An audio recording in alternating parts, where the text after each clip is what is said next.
Vous êtes sur le point d'acheter un appareil photo pour vous lancer dans la photographie. Et vous êtes encore au stade où vous ne savez pas quel boîtier choisir ni quel objectif acheter pour vous lancer à corps perdu dans votre nouvelle passion qui est la photographie. Vous vous rendez vite compte qu'il y a pas mal de problèmes à ça, surtout que vous avez pas mal de marques qui font des appareils photo, mais qu'il existe aussi différents types d'appareils photo, mais qu'il existe aussi des choses appelées taille de capteur, objectif, ouverture, vitesse. Toutes ces choses sont faites un petit peu pour vous perdre au début. Mais pourquoi faire ça?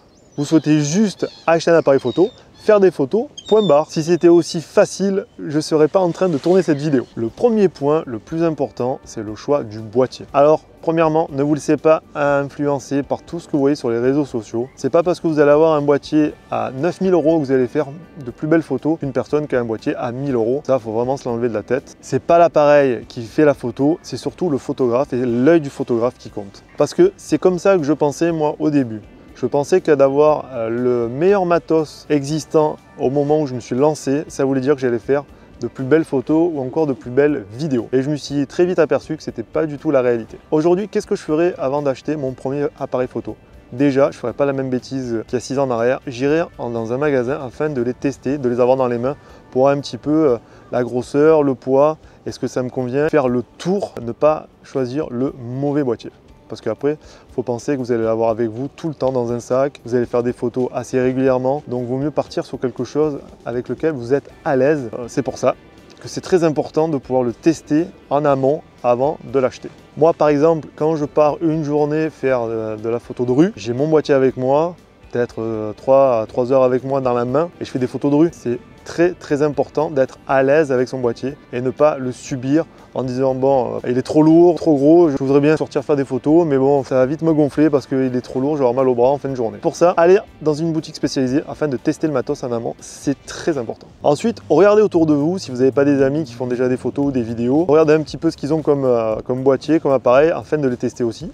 Ça peut être une bonne option avant d'acheter tout simplement le vôtre. Une autre option, ce que j'ai fait moi au début, c'est que je regardais sur les réseaux sociaux un petit peu les photos, les vidéos qui me plaisaient et j'ai envoyé des messages justement au photographe en question et je lui demandais quel matos il utilisait. Ça peut être aussi une très bonne option. Deuxième point, le choix du capteur, c'est très important. Alors moi, je vais parler que de ce que je connais, c'est-à-dire du capteur APS-C et du capteur plein format. C'est ce que j'utilise maintenant depuis 6 ans. Donc j'ai un Sony A6400 APS-C et puis j'ai un Sony A7 IV plein format. Alors ce que vous devez savoir, la différence entre les deux déjà, c'est que sur l'APS-C, vous aurez un matos beaucoup plus compact, beaucoup plus léger et surtout beaucoup moins cher que sur le plein format. Un boîtier APS-C, vous allez le toucher entre 1000 et 1500 € neuf, alors qu'un plein format, vous allez le toucher entre 2000 et 3000 €. Idem pour les objectifs. En APS-C, les objectifs sont beaucoup moins chers et surtout beaucoup plus compacts que sur les pleins formats qui là, les objectifs sont beaucoup plus gros. Et comme j'aime le dire souvent, orientez-vous sur des boîtiers d'occasion. Même un boîtier d'il y a 6 ou 7 ans, comme moi par exemple avec mon Sony A6400 qui est sorti en 2019 de mémoire, et bien il est toujours aussi performant en 2025. Il a très bien vieilli. Les options ont un petit peu évolué, mais c'est toujours plus ou moins les mêmes. Je vais vous donner un exemple tout con, c'est que sur mon A6400, j'ai une rafale de 11 images par seconde. Sur mon A7 IV, qui est beaucoup plus récent, j'ai la même rafale d'images, c'est-à-dire du 11 images par seconde. Donc sur ça, c'est exactement la même chose. La qualité photo, même si sur un, j'ai 24 millions de pixels sur la PSC et que sur le plein format, j'en ai 33, je crois. La qualité photo, pour moi, elle est similaire. C'est pour ça que j'aime toujours utiliser mon Sony A6400 photo aujourd'hui que mon Sony A7 IV. C'est pour ça que je disais tout à l'heure, ne vous laissez pas influencer par ce que vous voyez sur les réseaux sociaux parce que des fois, c'est vraiment pas la réalité. L'occasion, c'est votre meilleur ami, sachez-le. Troisième point, on va parler des objectifs. Pour moi, l'objectif est très important, voire même plus important que le boîtier. Alors pour commencer, je vais vous expliquer si vous avez des petites lacunes sur les millimètres ou encore l'ouverture.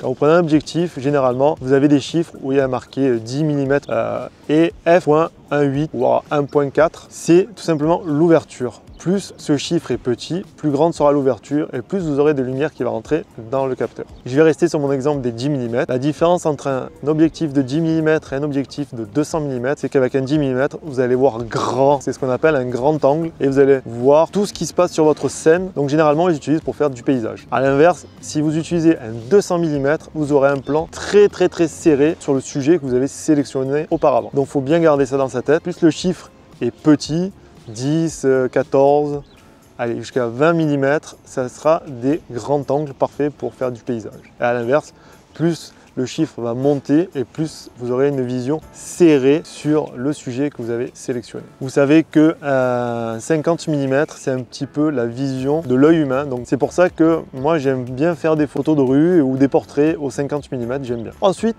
on va parler du petit f que nous avons également sur les objectifs. Vous allez voir souvent f 1.4, f 1.8 ou encore f 2.8, etc. Donc ça, c'est tout simplement l'ouverture de l'objectif, c'est-à-dire ce qui va laisser rentrer un maximum de lumière ou pas. Donc généralement sur les objectifs fixes, c'est en dessous de f2, donc généralement c'est f 1.4, f 1.8. C'est des objectifs très utiles, je trouve, pour faire de beaux portraits, avoir du beau bokeh, mais également quand on fait des vidéos, et puis aussi pour la photo, ça nous permet en basse luminosité, comme aujourd'hui avec ce temps dégueulasse, qui permet d'avoir pas mal de lumière qui rentre dans le capteur. Donc plus vous avez un chiffre petit, plus vous aurez de lumière qui va rentrer dans le capteur, plus le chiffre est grand et moins vous aurez de lumière qui va rentrer dans le capteur. Et puis également, un truc très important, plus le chiffre est petit, plus vous aurez du bokeh en arrière-plan. Vous savez, le bokeh, c'est le flou d'arrière-plan. Plus le chiffre va être élevé et moins vous aurez de bokeh et plus tout sera net à l'image. Donc maintenant je vais vous expliquer rapidement les objectifs. Vous avez deux genres d'objectifs, les objectifs focale fixe et les objectifs à focale zoom. Donc la focale fixe, c'est très bien que vous aurez un meilleur piqué, vous allez avoir beaucoup de lumière qui va entrer dans le capteur, ça va faire de beaux bokeh pour faire de la photo de portrait, mais vous serez bloqué à une seule distance focale. Donc si vous avez un 50 mm, vous ne pouvez pas avoir un 24 ou encore un 75 mm. Du coup, quand vous allez faire des photos, il va falloir vous-même vous déplacer sur le terrain afin de trouver le bon angle de shoot. C'est pour ça que moi j'aime beaucoup les objectifs zoom. D'ailleurs, dans mon boulot, vu que je suis toujours en run and gun, en déplacement à droite, à gauche, je prends des photos ou des vidéos sur un moment précis, j'ai pas le temps de changer d'objectif, donc j'utilise